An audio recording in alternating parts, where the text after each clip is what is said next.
Alright, so vectoring.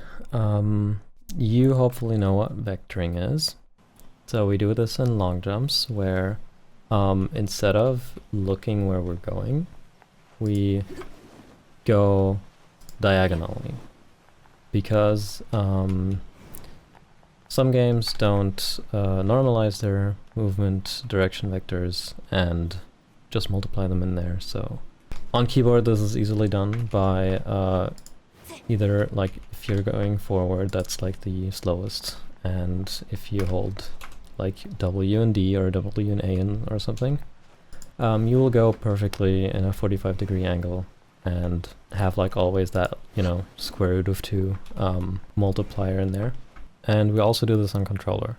You can see my big ass input display over there. This is my Xbox One controller, and this is what it outputs. So you can see it's not going in a perfect circle. I can actually check this and it can display like a heat map. So this is what the circularity looks like. You can see it's trying, but it's not quite a circle. So on controller, it's also better to try and go diagonally because you will still get a boost. Most of you probably know this, that with controller you can never like get as good vectoring as with keyboard. Yeah, that's just probably most modern controllers, they try to like approximate a circle, and so you don't get that full output, which generally your like the stick does, which you can see here.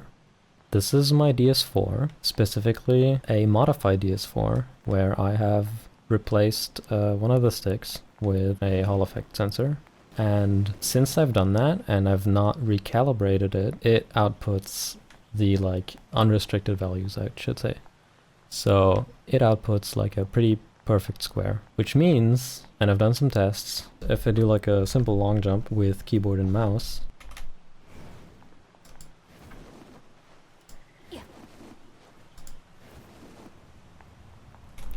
this is what that looks like. I do 3 pot spins and I land pretty much on this thing here. If I do this straight, I only get to like here. Same with controller going forward, of course, but now I'm gonna switch to my DS4. This was not a perfect attempt, but you can see that with that controller I can get pretty close or even like match keyboard vectoring, basically. So yeah, you can see that hardware or firmware limitations actually play a huge role in this, where they change how much you can input. And not only like with modified controllers, but any controller like going from DS4 to Xbox will probably change like how much it oversteps the circle and how much of a benefit you get from vectoring. Just something to think about, I guess.